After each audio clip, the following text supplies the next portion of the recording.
motion in a straight line with constant acceleration, initial velocity, and initial displacement. The displacement after time t. Well, there's an example. So what is it that you know?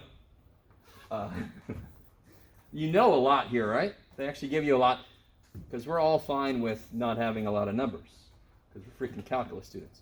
But so they tell us a lot. They tell us what the acceleration is, the velocity, the displacement. I'm trying to prove that this is the formula for what they call the displacement, so the position. Where do you start, though, with this? I mean, there's something I know really for certain. I know a formula for one of those things. Okay, so that's the process, right? What's the second derivative of the, well, what's the first derivative of the position? Velocity. And what's the second derivative of the position, or the derivative of the velocity? Acceleration. So if I can start with acceleration, I can anti-differentiate back, correct? So can you write a formula for the acceleration? A equals what? You can do it. I know you can. Is it going to be a difficult formula? Does the acceleration change over time? Constant acceleration. So A equals, what is the acceleration at any time? Stop. What is the acceleration? What do they tell me the acceleration is?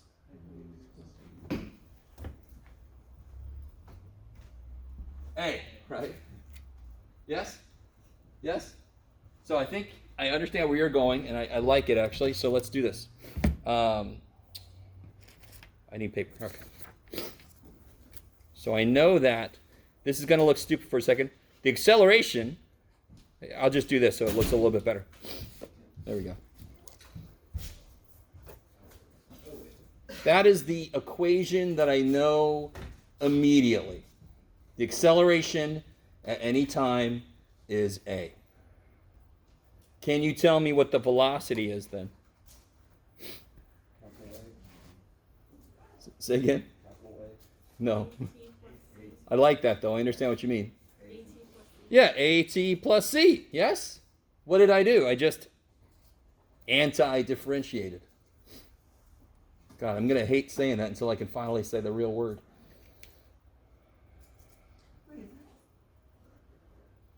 It's an interesting sound. Is that, did you hear that? All right. Is that all right? And then, of course, you got to do one more step. And they tell me, how do you figure out what this is? They told me the initial velocity.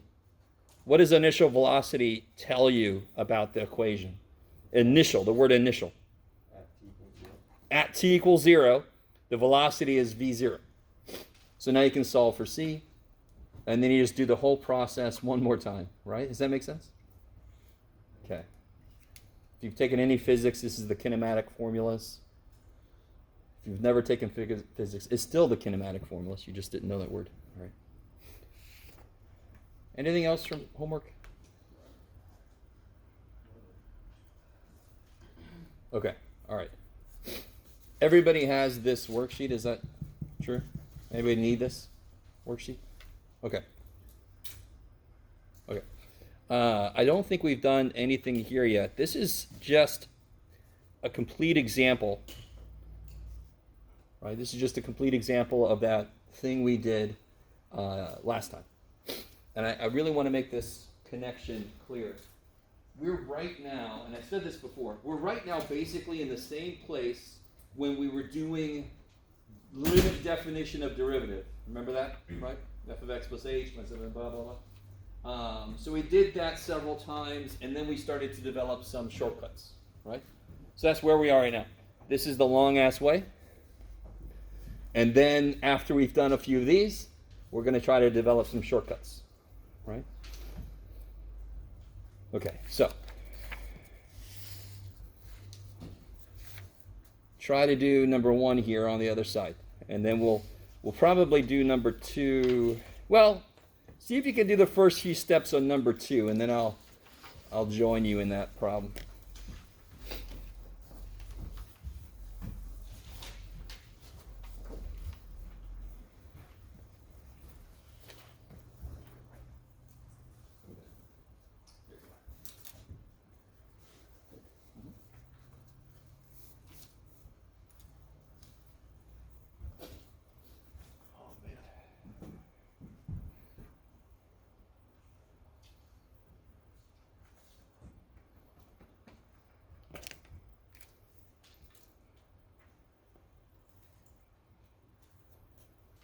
And notice a couple things. I've given you kind of more of the picture.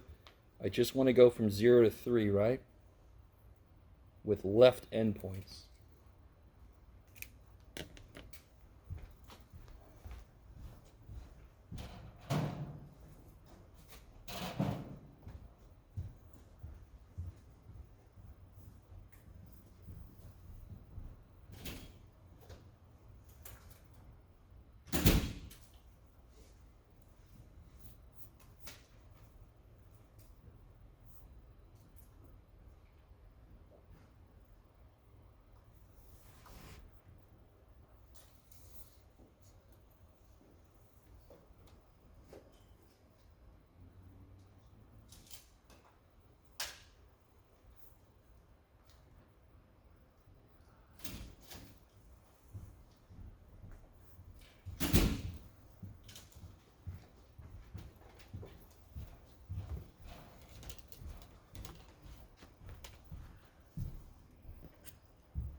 So the width kind of sucks here, right? It's just too big.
All right, so what I just did here was I indicated for myself where the rectangles are going to stop, right? So it's left endpoints, so I can kind of figure out, I haven't used the left endpoint thing yet, but I can figure out where these are going to be. Since it's the left endpoint, it's going to be how tall it is on the left side. So now that I did these for myself first, I know how far to draw the rectangle, right? So this height here, over to there, this height here, over to there. So this one's kind of hard. Is this going to be over or under? It's actually not that hard, but under. It's going to be pretty spot on, actually, because does anyone know where the vertex is? Can you just kind of spot? Can you just kind of estimate it? 1.5, and if you do the negative e over 2a thing, it is 1.5. And isn't that right in the middle of 0 and 3? So they should kind of fill each other in pretty well. Let me stop for a minute. Is everybody... Now the nice thing, a problem like this is very concrete. I do not have to write the summation stuff unless I ask you to, and I didn't ask you to. So really, all you have to do is get the areas of the rectangles and add them all up, right? So what I want then is, so here's the idea. Let me just write the idea down. What was it for? Okay, that's the idea. And all that means is I'm going to take, let me just write this more down than I normally do. This will be f of 3/4, right? plus f of 6/4, which is 3/2. Right, I'm just going by 3/4. Jeff, you skipped the beginning. F of 0. There we go, Jeff. F of 0, that's the first rectangle. That's how tall it is. F of 3/4, the second one. F of 3/2, the third one. And then F of 2 1/4, right? Not 3/2, Jeff. You could do it, buddy. 1 and 3. No, 3/2 is fine. All right, I'm overthinking everything.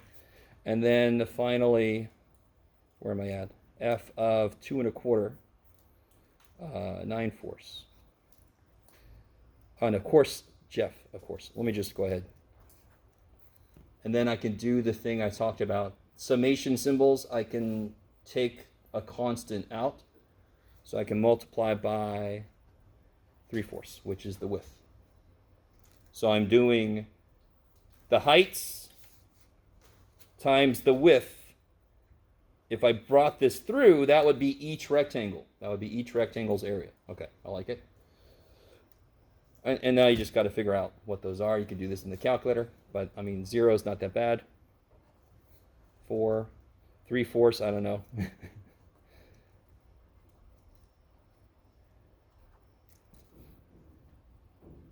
Times 3/4.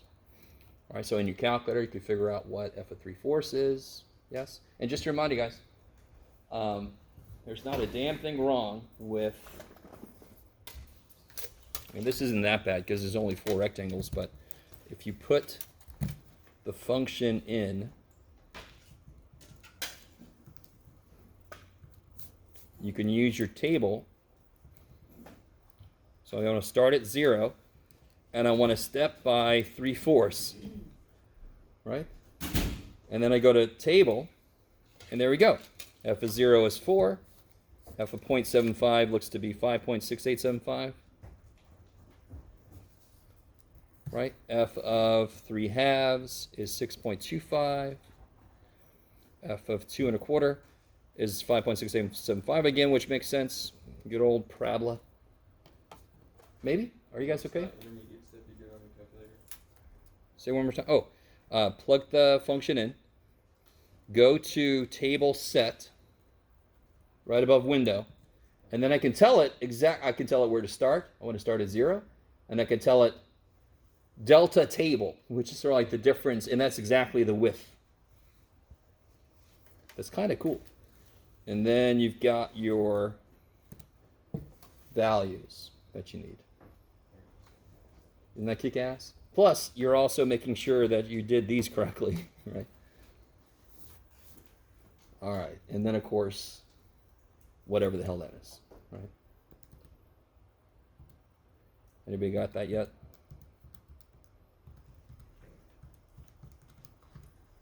Oops.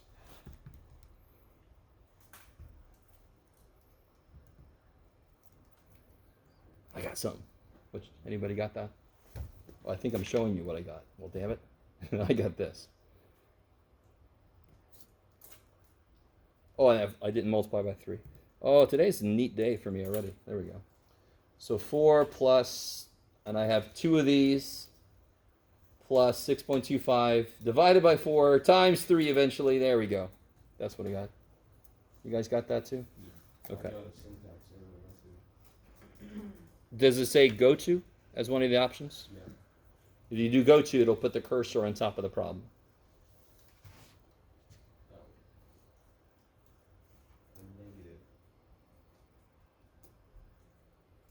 Yeah, there's 2 negatives. I don't know why. Why do you have a negative in there somewhere? Oh, yeah. So there's a minus button, and there's a negative button. So you got to use the right one at the right time. So it's actually hardwired differently. Yeah. Okay. So if that's the kind of problem I give you, and I don't say anything about putting it in this form, this is very concrete. Find the area of each rectangle, put them together. Right? That's almost too nice to believe. And then we immediately made it much harder, right? Which is part 2. Okay. So how do we feel? I feel like this is probably decently close, because like we said, it sort of under and overshoots the same amount, so it should be pretty close. what do I need to find here? What's the first thing I can kind of find? What's the first thing I need to find? Let me see it like that. In fact, on the other side, what I've tried to do for you, I have to find delta x first. Because how did I know these numbers? How did I know what to put in here? From the width. The width is the thing that gets everything started. I have to know what the width is, because then it tells me what my inputs are, and it tells me what the freaking width is. Right? Makes sense. Yes? I just have a question. Why do we do f of 0 and not f of 3? Oh, because I'm using left endpoints. Oh, okay. I keep doing this because I have trouble with left and right. So don't give me any shit, because I got a lot of other stuff in my brain, so I only have so much room. So yeah, left endpoints. I really want this to make sense. If I use left endpoints, you're never going to have the last number, and if you use right endpoints, you're never going to have the first number. Okay, maybe. And again, it's really easy to make that mistake where you add another f here, but then you would have 1, 2, 3, 4, 5 rectangles. Shit. So when you set that up, just make sure, do I have the right number of rectangles? It's very physical. It's kind of nice. Okay, so help me out on number 2. What's the general formula for the width? B minus A over N. B minus A over N. How many rectangles are we using in number 2? 4. Number 2. I like it. Infinite, but take a step back. We're using n, correct? And then we're going to let n go to infinity. Okay, I like it. So the limit's the last thing I do. So right now I know I'm using n rectangles. And of course, b minus a is 3. So there's my width. I've got to calculate that first, because not only does delta x show up explicitly, but it also sets up what the hell these things are. Right? Okay, let me see if you guys can get this. And basically, this is not a requirement, but since we're making the rectangles go to infinity, does it matter if I use left, right, mid, point, anything? Because whatever I use is going to get smushed into a single choice, yes? So it doesn't matter. So the way we sort of built this to begin with is we basically do right endpoints. But we could have built it using whatever point I wanted to, because it gets smushed. With that said, what is xi? What would the first one be? What would x1 be? So like I'm using right endpoints. What would the first thing be that I put in? You can do it. Where do I start this integral? I used the word, sorry. Where do I start this area finding? That's 0, correct? Okay. How far from there do I go until I get my right endpoint? So that's what I'm going to plug in. 3 over n, right? So the first one is 0 plus 3 over n. What's the second one? One step is 3 over n. And now I'm going to just take another step, correct? Yeah, so 0 plus 3 times 2 over n. So let's make this times 1. So what's xi? 0 plus 3i over n. And I know you guys are going to be like, why the shit do you keep writing 0 plus, Jeff? Well, because it's not always 0, right? So if you were going from 1 to something, that better be a 1, yes? You got to start. Oh, this is funny. It's very Yogi Berra. You got to start where you start. So that's not always going to be a 0. So xi is 3i over n in this case. All right, let me stop for a minute. I really want you to understand the parts to this. And again, on the other side, I've got this stepped out for you. The width is the most important immediate thing because it sets up basically everything else. It sets up xi, and then the xi is what you plug into f, correct? I've got to plug my xi's into f. So I have to know what the hell they are first. So what's f of xi then?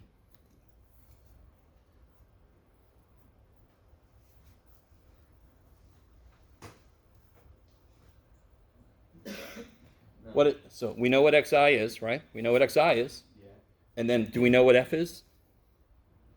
Yeah. Yes, we know what f is. So what do I have to do? I just got to plug freaking this into that, right? So have faith in the parts that aren't difficult, right? F of shit. If I know what the shit is, I just have to throw it in.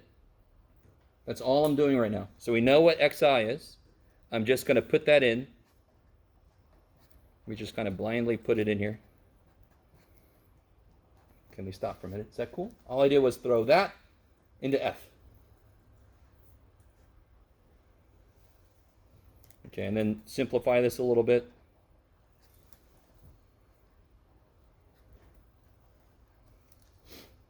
Okay. Now, I don't know. I'm not going to even say that. All right. Well, let me just say it since I just said that. I is not a complex number here, correct? So be really careful. This is just a parameter of the summation symbol. It's not a complex number. Okay. So now we could put this thing together. I've got all the parts that I need. So this is all my kind of side work to get ready to put this thing together. You going to have enough room for this, Jeff? I don't know. So now I've got my limit. I'm just going to rewrite this. Sum up all these rectangles, where each rectangle is this tall.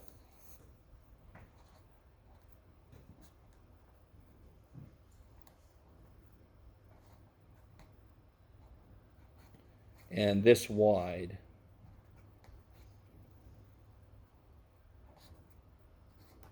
There. So this is I think I've said this, we've done this before, top of my head, I can't remember. Almost had it. We're constructing what we want, right? We're constructing the parts that I need to put into this.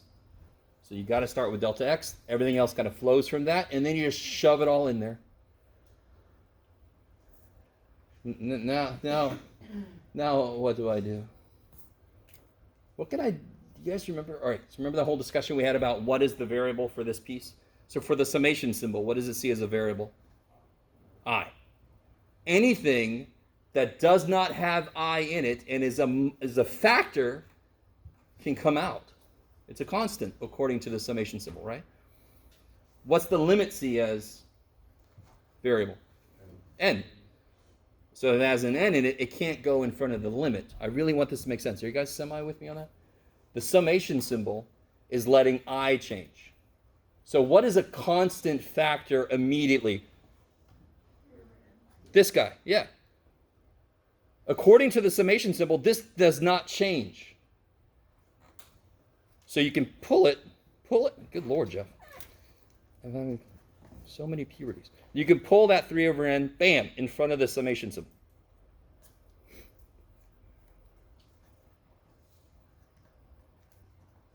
can pull the 4 too. Yeah, that was my question. Ooh, okay. I chose my words very carefully. Why can I pull the 3 over n? What is the 3 over n doing right now, where it is? What's it doing? What's the operation? Multiplication. So it was multiplying here, but take it out, it's still multiplying. Right. If you pull that 4 out, no. What the shit? Yes, maybe? Maybe? Okay. I really want this to make sense. We know that, can I even make an example like this? Here. So really what I have is, like, if I have 4a x minus a plus 5ax minus 2a plus 6ax minus 3a, and it keeps going forever. What do they all have in common? Let's do this one, and I'll do another one real quick. Can anybody tell me what those all have in common? They all have A. That's it. Right? This has an A that can come out. This has an A that can come out. This has an A that can... So I can take an A out. And then it's going to be 4x minus 1 plus 5x minus 2 plus 6x minus 3 plus da-da-da. And that plus, plus, plus, da-da-da is my summation. Yes? The big ass sigma means chunk plus chunk plus chunk. It's just that the chunk is repeating, so I can write it more concisely. All right, so what if I had this instead? Is everybody cool with that? Do you guys see that? So I could pull an A out of here and an A out of here, and an A. So of course I could just pull an A out of every damn thing. So what if I had this?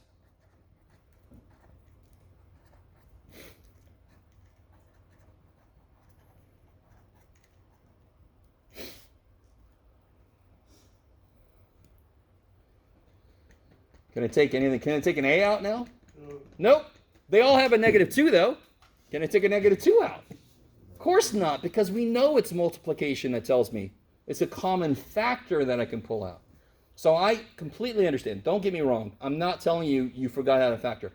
When we start writing things in different formats, the summation symbol, we start to believe things have changed, right? Or probably more realistically is you're just not really used to what the hell that thing means. So you kind of hear me say this is common, so then you see something else that's common. Why can't I pull that out? Well, it's because of the same old thing. I can only pull something out that's a common factor, not a common addition, right? I can't do that. That's not how factoring works. Okay, I like it maybe. Is that cool? So that's why that can't come out, because it's just like that -2. It can't come out. Okay. Maybe. But this was like the A. It's a piece of everything, a piece of everything, a piece of everything, so it can come out. All right. Now what? What do I do now? I don't know anymore. So here's what we can do. On the front again, I've given you these, and I keep forgetting. I do want to put, we did prove this one, right? We proved that one. I do want to put up on Canvas, if I can remember. I do have a nice proof for those two. I'm not even sure if anybody want to take a look, but I'll throw them up there in case you want to look at it. All right, okay. So what am I, can you tell, I'm going to use this one for sure. Do you see that piece? Eventually I'm going to get that by itself so I can replace it with what it is. And then I've got this piece. So I'm going to have to use this guy. All right, let me stop for a minute. So the steps are, get the width. The width sets up what my xi's are. Once I know those, I can plug them into my function. Those would be my heights. Then I kind of simplify. I can always pull the width out. That's kind of nice. Now what I want to do is basically what I just said. I want to isolate each piece here.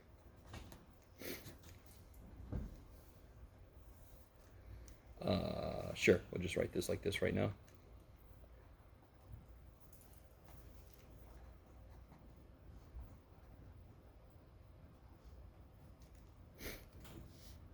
Okay. Now, what I just did, so I'm going to let you guys write that down. Be careful. It looks like the summation symbol sort of distributed, correct? Isn't that what it looks like? That's not what happened. It's what I just did. I really want to show you. Has everybody got that written down? No, some people still don't. Okay. So all I did, it does look like that kind of distributed to each piece, right?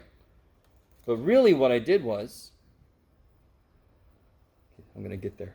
Let me put this over. Really what I did was, if I have these, can't I do 4ax plus 5ax plus 6ax plus, can't I pull those, can't I do those? Because it's all addition. And then I could do plus -a plus -2a plus, right? So I really want this to make sense. You can see it concretely happening here. I can do the sum of all these, bam, plus the sum of all these, bam, right? It's just all addition. So of course I can break it up.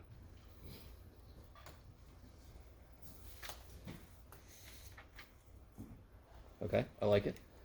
And now, so the level we're on now, I've plugged all my stuff in. My motivation right now is to try to isolate this and maybe even this if I have to. So then I can replace it with what it is. Why do I want to end up with a bunch of n stuff? Because the last thing we're going to do is let n go to infinity. I don't want any more i's in there, right? All right, Jeff. So it would just be 4? What would just be 4? I'm sorry. If you let n go to infinity, If I let n go to infinity, it would be 4? like, if the limit at n would be going to infinity would equal 4. For what part? What? So, wait. Oh, wait, no, but algebra is still functional. We got a lot of shit. Well, not a lot of shit, but you got to be really careful. I know what you're thinking. You're thinking, well, this goes to 0 and this goes to 0, right? Yeah. But this is a sum of stuff where the pieces go to 0, right? So the sum isn't. The sum isn't 0 necessarily, right? Oh God, are you guys semi with me still? The parts that I'm adding, yes? The parts that I'm adding go to 0. Are you guys with me? What happens to this expression when n goes to infinity? It goes to 0. Does it ever become 0? No, because they never get to infinity. So I'm adding a bunch of numbers. They get smaller, but I'm adding them. So that's going to get bigger. Maybe? Yes? What about that outside 3 over n term? Doesn't that go to 0? Well, sure, but I need to figure out what this is. And then together I can put these, and then I can figure out what this is at the end. Because I'm going to end up with a rational expression in n. And then I can look at the degrees on the top and bottom. Right? I like it. I like it a lot. So for example, there's so many little pieces to this. For example, well, that's weird. What if I had this?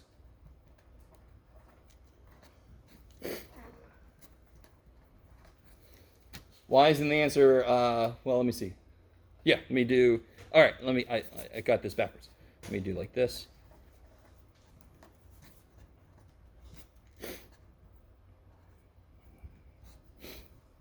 So this goes to 0, correct? Is the answer 0? Hell no. Because this goes to infinity. So I have to put those together, and then I can see won't the degrees on the top and bottom be the same once I put them together? And then it'll be the ratio, the coefficients of the like degree terms, yes? So I appreciate what you're saying. You're correct. This thing by itself will go to 0, but I got a whole other piece that I don't know what it's doing yet. So I can't just say the limit's 0. Okay. All right. So now I can do this. Remind me again, what does the summation symbol see as a variable? I. So I can pull out the negative 9 over n squared because it is a factor. There's my sum I, which I know what it is. That's the Gauss urban legend thing, right? Same thing here. The 9 over n can come out. Oh, did I lose the square somewhere? No. Yes, I did right there. Sorry. This one is the Gauss urban legend. This one is the I squared piece, which is kind of a little more complicated. Now, can somebody tell me, you guys remember after all the little weird complex shit we've been talking about, anybody remember just what that is? I know exactly what this is. 4n. I love it. If I add 4 up n times, well, that's the definition of multiplication. You can already see, wouldn't those n's cancel? So you can already see it's going to kind of average out to some finite number, not 0 or infinity. Let's see. All right, let me stop for a minute. Does everybody see that step there? Yes? Why do we add an n to 4n? No. So what does this mean? What is this? I'm adding 4 n times. What is adding 4 7 times? What do you get when you add 4 7 times? Say again? 28. Because 4 times 7. Okay. So what if you add 4 n times? 4 times n. I love it. Okay, so now I've got, this is basically always going to happen. You want to try to isolate your I stuff, because then you can replace it with what we know they are. So now I can replace I squared with this, and I can replace I, the sum of I stuff, with this. Are we going to memorize those? Say again? No, I'm going to give you these. Okay. Yeah. Okay. I don't have these perfectly memorized, to be honest. So I never make you guys memorize anything I don't have memorized. All right. Unfortunately for you, I have a lot of shit memorized. But not that, so you're fine. So let's see what we get here. We get, let me see. Let me just do this inside first. So this, I'm just going to replace it with what it is, which is n times n plus 1 times 2n plus 1, of course over 6. That only makes sense. That's a joke. Plus, is everybody cool? So I just put this is this. Plus 9 over n times, and this is the nice one. This one I do have memorized, but I still won't make you do it. That one. Good old Gauss. And then finally, plus 4n. Whoosh. Let me remind you guys. You're not gonna have to do like a ton of these, and very soon we're gonna make a shortcut. Right? If there was ever a time for a shortcut, this is it. Yes. You're not there yet. Too damn bad. Now I just have to simplify this. Let me see if you guys are cool with this. I'm going to bring this 3 over n in. So I get negative 27 n. Can I just kill this n? Is that all right? You guys cool with me killing that n? Right? Because I'm bringing a 3 over n in. And on the bottom I get 6n squared. Yes? Is that all right? I could have killed the 6 too, but oh well. I can only think of so many things. Let me stop for a minute. So all I did was multiply the 3 over n in. So the n cancel with that n. And then I just multiply by 3. I like it. Plus, here again, these n's cancel already, yes?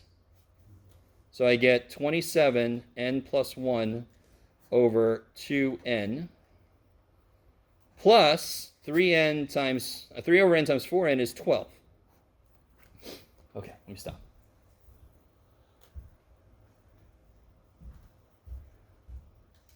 I desperately, it's really easy to get lost in the minutia of what we're doing.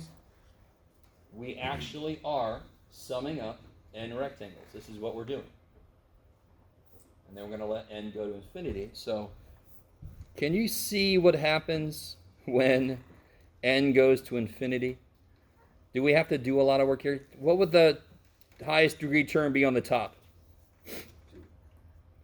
2n squared, right? Yes? And isn't the bottom also n squared? So wouldn't the limit be 2 over 6? So that limit would be 1/3. 1/3 of negative 27 is negative 9. Maybe? So this goes to 2 over 6 because the degrees are the same. 1/3 of negative 27, negative 9. What happens here? What's this limit? Yeah, the n plus 1 over n goes to 1, so you just get 27 over 2. And of course 12 is freaking 12. And then what is that? That's going to be, I think it's 16.5, is that right? I don't know anymore.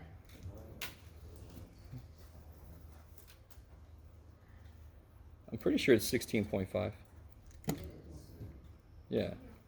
All right, so one thing I want you to immediately realize, what was our estimate? 16.21875, and we felt pretty good about that. It's not going to be right, because we only use 4 rectangles, and yeah. But I mean, that makes me feel even that much better with this. Yes? Maybe?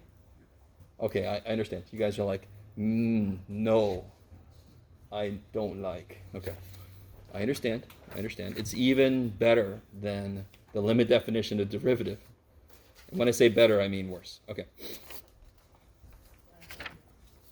Has everybody got this piece here? Yes, maybe? I want you to realize, even though the steps are kind of, I actually really want you to realize each step by itself is not hard at all. Each step by itself is basic algebra manipulation stuff. It's really is. It's just that there's quite a few steps, right? Okay, maybe. So, one thing I want to just throw at you right now, and we're going to prove it later. Can somebody please figure out what the antiderivative is of our function? Okay.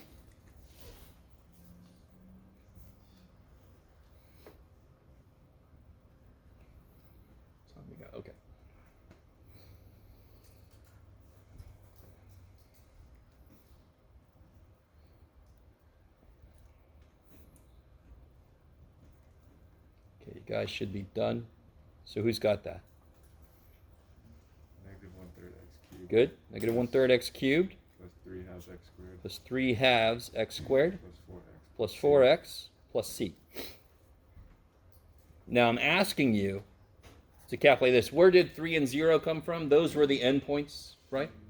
So right now, there's no reason to expect any relationship between this weird shit I'm doing. We're going to have to prove that later. But I just want to show you. Figure out what this is. F of 3, f of 0, and then take the difference. F of 0 is just c, right? Boop. F of 3 is, let's see. Does this look familiar, by the way? Let's see. F of 3 would be 27 over 3, negative 9, plus 9 times 3, 27 over 2.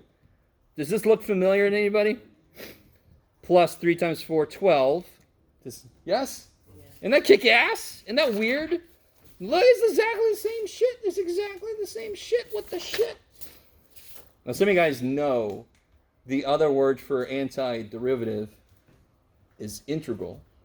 So we're about to learn that the integral is the name of the limit as n goes to infinity thing, right?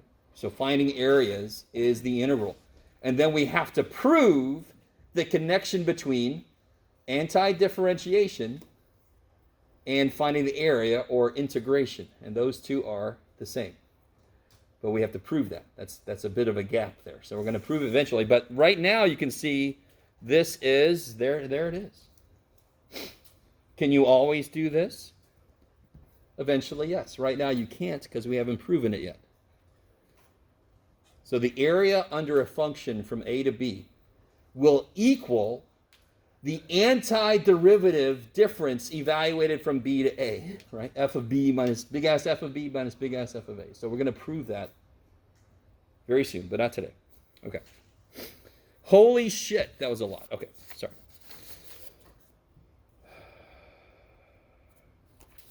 Okay, so I've lost my train of thought. Oh, here we go. Okay. So I need to firm up a few things. All right.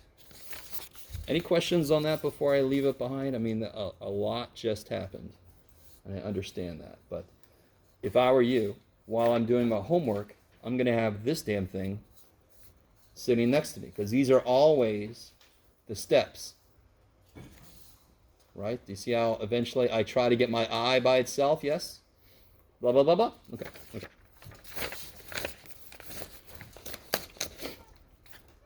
I like that. I want somebody to clip that and say, here's Jeff lecturing. Blah, blah, blah, blah. So a couple of definitions. So I've already used this word, but here it comes. So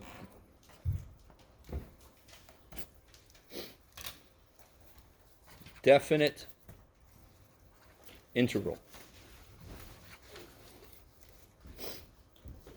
So there's a definite integral, and then later there will be, incredibly enough, an indefinite integral. So the definite integral is as follows. Given a function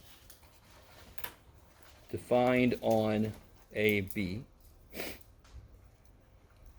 divide ab into subintervals Basically, I'm just telling you the process here, right? Subintervals with equal to b minus a over n, right? This is 5.2, right? Yeah, 5, 2. Let x0, x1, x2, blah, blah, blah, up to xn be endpoints of each subinterval. Okay, so like the first subinterval will go from 0 to x1. So again, this is just the process we just used, right? Endpoints of the subintervals.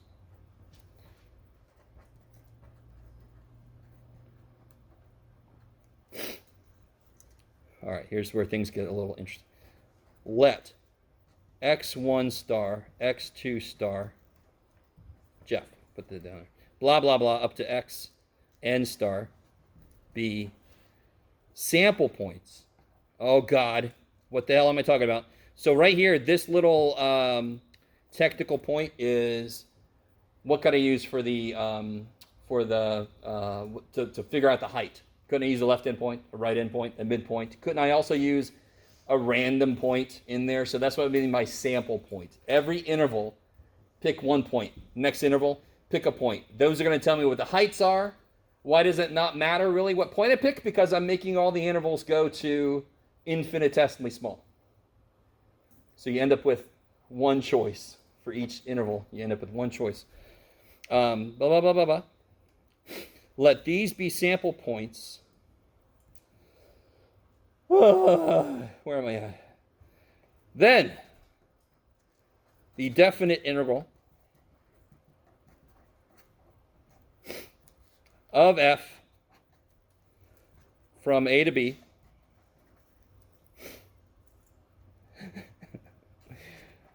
provided, let me see. Oh, shit. That's too early, Joe. Then the definite interval of f from a to b is defined as this.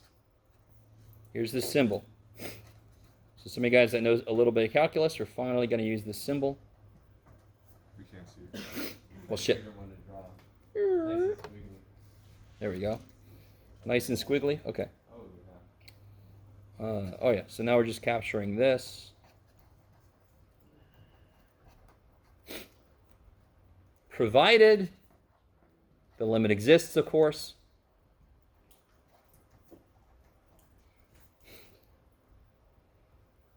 And it gives some value for any choice of xi. Good Lord! Sorry, that's a long-ass thing. All right, so the main thing to get from this is I really want you to see the choices that they made. Can somebody remind me, that's the Greek letter what? Sigma. True, but it's kind of equivalent to our letter S. So that is equivalent to our letter S. So do you understand why we chose it then to represent a sum? Yeah, so math people very creative. So if I let n go to infinity, we let this symbol become the infinite sum. So what did Gottfried Leibniz decided to use an elongated S? Because he's like, we like this S thing. Let's just use an S like somebody just took an S and pulled it. So that's where the integral symbol comes from. Yes? That's all it is. It's just an S elongated. And then what's interesting is, I had a question earlier. Somebody was asking me, they didn't really ask this, but they fundamentally said, where's A and B? Where is A and B in this? Yes, good. Delta X has the A and B in it, yes? Here, this is a little bit better because now I can see my, what we call limits of integration. We can see right here. Yes? What's the word after sum? I was just about to ask that. Value. Oh, value. Oh. Yeah. I was like, All right. Good Lord, Jeff. And that sum as in sum. Same value. Yeah. I'm not. When I have to write this much, I'm going to suck at the end of this, all right?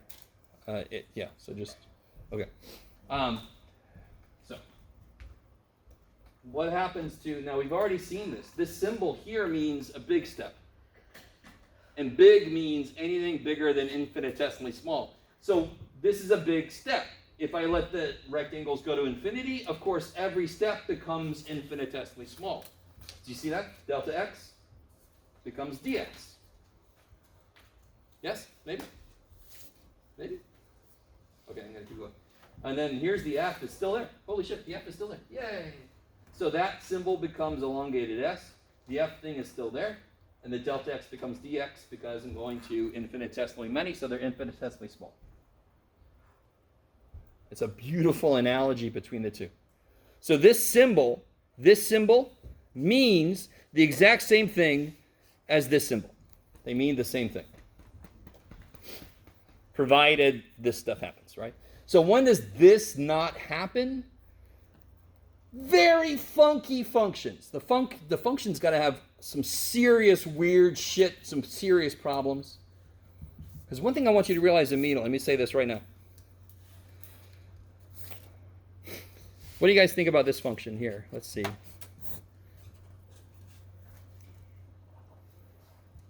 you guys see that?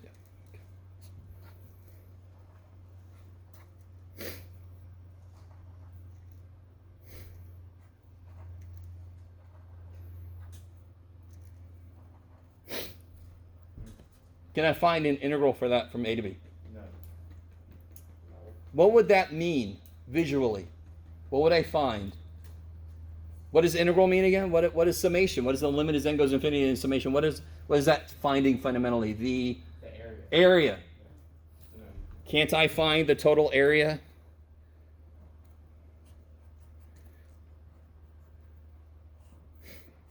Yes? I just did. I just drew it, didn't I? Right? Yes? So if you wanted to do this, and again, this the name of this is integral, but it's finding areas. That's what it does. It finds areas under a function. What do you think I need to do? Can't I just break this up?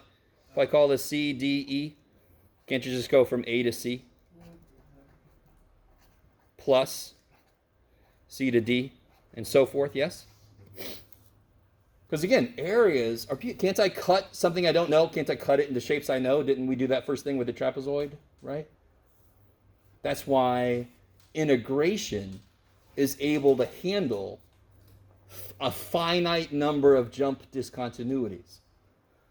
Is there a finite number of jump discontinuities? Yes. Now, if you had a function that had an infinite number of jump discontinuities, that's an example of an extremely funky function that just breaks the whole idea of integration.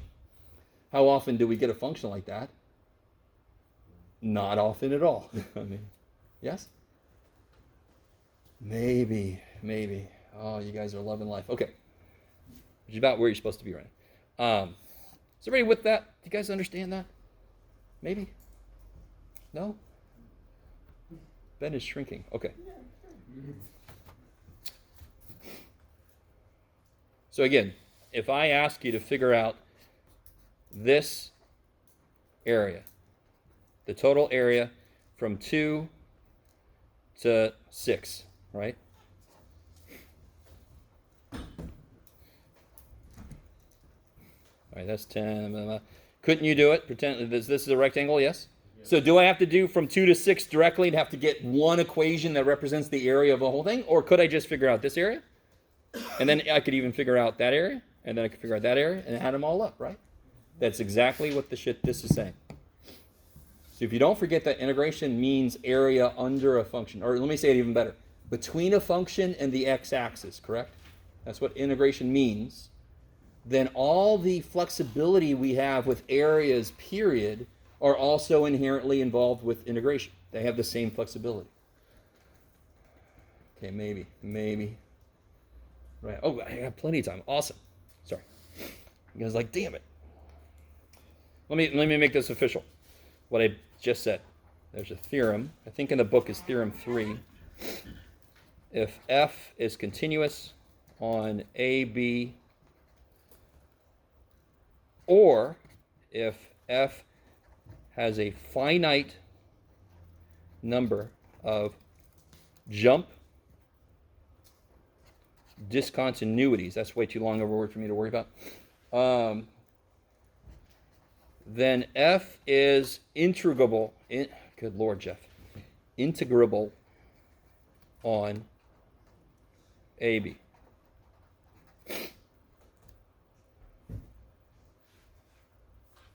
That is weird. What is happening there? Oh, I see. There's a hole there. That was tripping me out. Sorry. There's an actual hole in my little... Okay. So, do you remember a function being differentiable? It's not differentiable if there's a kink in it, all that kind of stuff. Remember that? So now we have the idea of integration. So then we can say, when is a function integrable? Try to say that. Say it. Integrable. Yes. Kind of. It doesn't really roll off the tongue. It sort of gets stuck in the throat and goes. Okay. All right. Integrable. So obviously a nice function will work beautifully, but also this would work beautifully also. How many times can I say also? I don't know. All right. It's really difficult to just remember, for example, with trigonometry, it's really difficult to remember and believe that trig is always ratios of sides of a triangle because we start doing so much shit with it, yes? Where you just really quickly just leave triangles behind and start doing, but at their base, they're just ratios of sides of a right triangle, right? Integration is just area between the x and the f. That's it. And you're going to quickly forget that because you're going to do a lot of weird shit with it, right? So let me see. Did I want to, let me ask you this. So can you put this, let me give you this here. Yeah, something not too bad.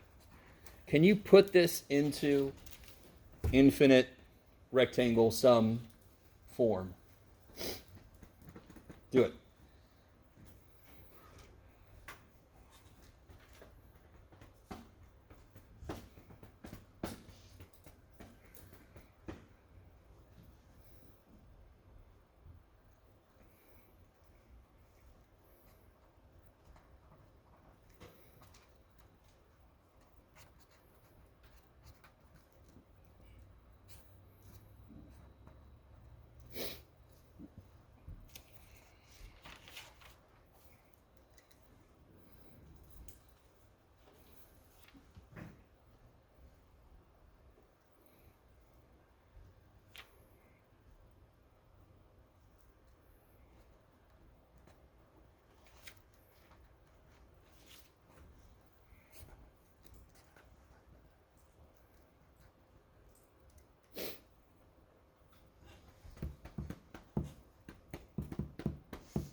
So it's a little more involved than just putting xi into e to the x. I mean, that's nice. So if you got to this step here, all right.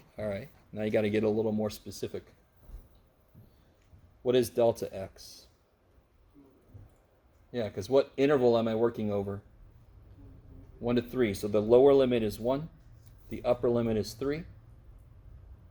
By the way, this thing on the inside is called the integrand. Like the inside of a radical is called the radicand.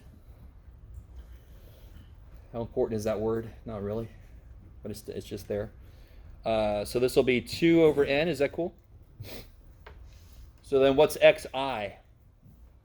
See if you guys get this right. Good, I love it. So 1, because I start at 1, 1 plus 2i over n. So now I can get a little more specific. So it'll be e to the 1 plus 2i over n times 2 over n. Now, do you guys remember when we were doing limit definition of derivative? There were types of functions that we could never do in that because I couldn't factor them. Maybe? Do you guys remember that? So that's why we were like, good Lord, we got to develop some shortcuts and build on top of those so we can get to these weird functions. Same thing happens there. You could not figure out, can you isolate I if it's stuck in e to the? No. Now, I'm not saying it's impossible to do this. I am saying it would be unbelievably gross, but yeah, screw that. All right. So this is what it looks like. This is what that integral means. This is what this means. This is much cleaner, isn't it? Okay. So, now that we know this notation and we know what it means, let's set up a few properties, a few ways that this integral works.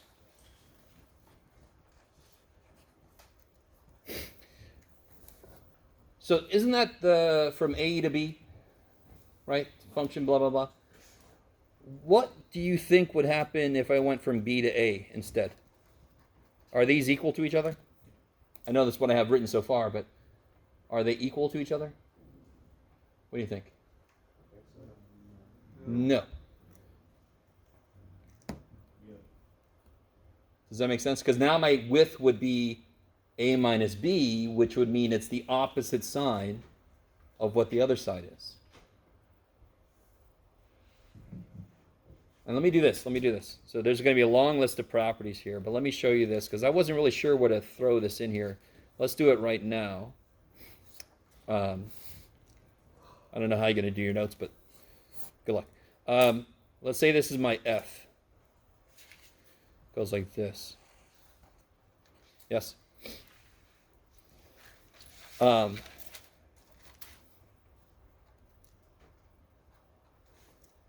So from B to C, I can see the area that I'm working with, correct? Here's the weird thing. And I have colleagues that disagree with this, and I have mathematicians that disagree, and then I have other people that agree. This is negative area. This is negative area. This is positive area. So if I did the integral from A to C, it'll be this area minus this area. So another way to look at this is, I think in the homework there's some problems. Yeah, there is, where they give us a velocity function, and then they ask us, how far have we gone after so much time? I think there's one exactly like this. So they give us a problem like this. I'm here, and then here's the velocity function, and then how far have I gone? And that's basically just finding the area. Why does that make sense? Because isn't the area going to be velocity times time? Rate times time is distance, right? So integrating this gives me the position, which sort of shows you the area is the same thing as the antiderivative. I have no idea if you guys are with me right now. Right? What's the antiderivative of velocity? Position. Distance. I love it. If I find the area under here, don't I get a distance travel? Now this is going to be a positive distance because I'm going away, right? This is positive velocity. But what if I do this? Isn't this me coming back? Isn't this where my velocity goes negative? So if I said, all right, I start here and I walk this way this fast, and then I come back and I walk this way this fast, how far have I gone? 0, right? I picked up some distance and then I lost that same distance, yes? So if it dips below, this is negative. It will take away from whatever I picked up before. So officially, this is negative area. That does not mean that we have some kind of a material, when I construct it, it's got negative area, little black hole forms, sucks everything into it, right? No. It's negative area because we understand area in this sense is how much you've accumulated. Does that make sense? If I drive away, how much distance have I accumulated? I would get the area here. That would be velocity times time. If I start to come back, I'm going to lose some of that distance that I accumulated. Yes? Does that make any sense? If I drive away, going positive velocity, I'm going to pick up distance. If I turn around, I'm going to lose some of that distance that I picked up. So they should cancel. Okay. That's all I'm going to say about that. I love you guys. So no, area of a shape can't be negative. This doesn't say that. This says we know what area in this sense means. It means how much have I accumulated. If that goes negative, I'm going to start to lose it, right? Lose it. Or maybe. I mean, if I'm making $5 an hour, whatever, but then I start to lose $5 an hour, I'm going to accumulate less money over time the longer I'm down here. Yes? So it's going to take away from what I've accumulated before that point. Okay, meba. All right. Okay. So coming back to this. How much time do I have? Oh, I still got time.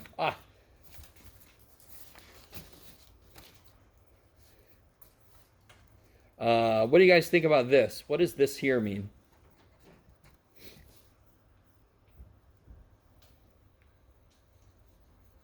Nothing. Yeah, so the area here would be 0. So if I say the area from A to A, well, the width is 0. It's an area 0. So I can see.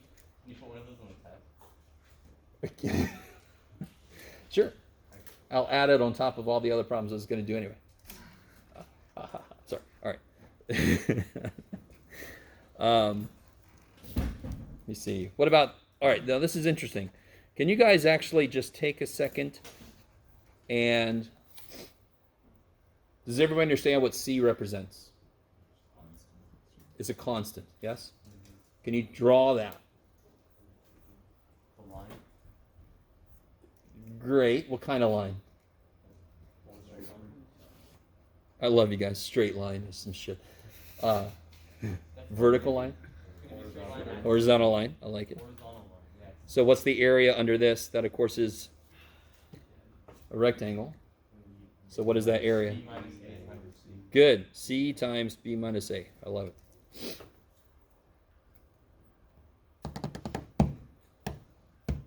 Really quick. What's the antiderivative of C? Cx plus D, whatever, but and that's going to cancel. Cx evaluated at B is CB. Cx evaluated at A is CA. The difference of them is this. All right, so later, again, that's that same thing I was talking about earlier. Does it matter right now? No. What do you guys think about this? Is there a way to kind of rewrite this?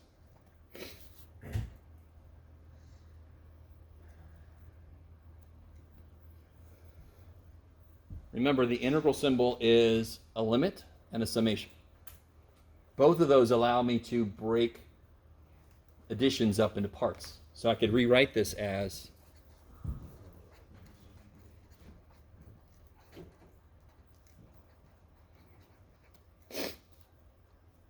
right now, you might not be able to come up with a situation where that would be useful.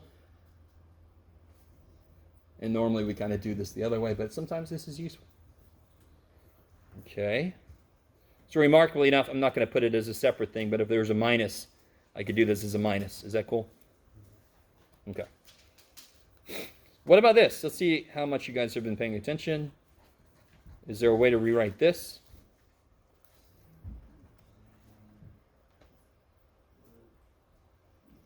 Again, the elongated S is a limit of a sum. Both of those, if there's a constant, I can just take it out.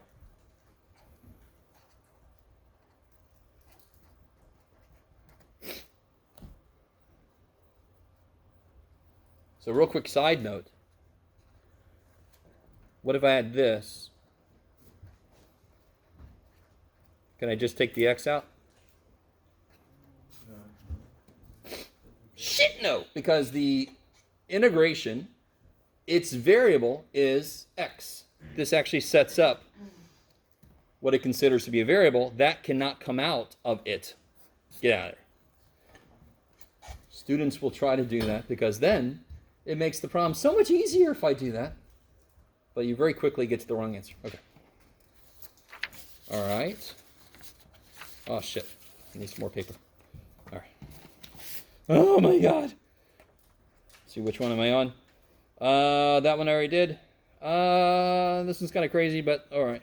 If a function is greater or equal to 0, then the integral is going to be greater or equal to 0. That's crazy. Holy shit. That's basically what we said earlier. If the function is above 0, then the area is going to be positive. Right? So obviously, if the function is less than or equal to 0, then the integral will be less than or equal to 0. Holy shit. Meaning the area will be possibly negative. Okay. Okay, here we go. Are you ready? So what if a function is always between two constants? We'll call them little m and big M. And we'll say on A to B. So then I can integrate each side.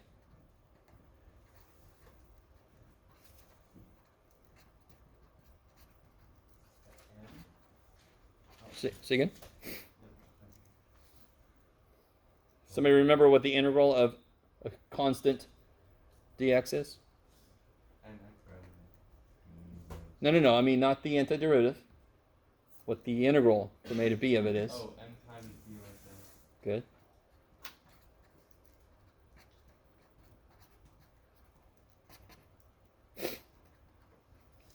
All right. What's time? Yeah. All right. Let me give you a quick example of this. So what if I had, y equals x squared from 0 to 1. That looks like chua.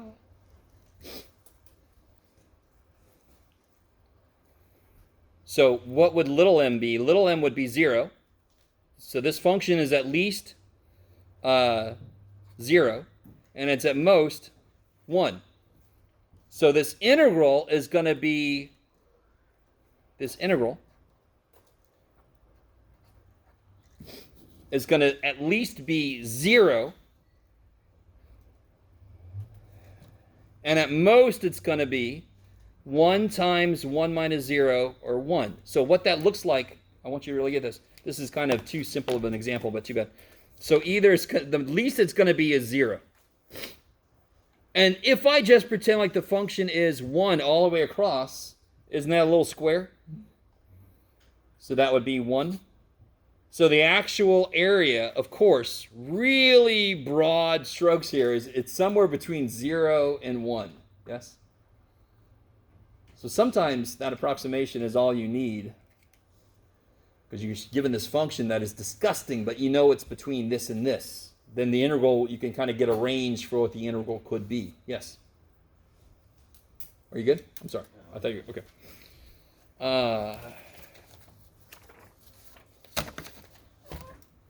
I think, I think that's plenty. What do you guys think? Is that plenty? Yeah. Okay. Somehow I knew that was going to be the answer. All right, guys. So we'll keep going in 5 next time.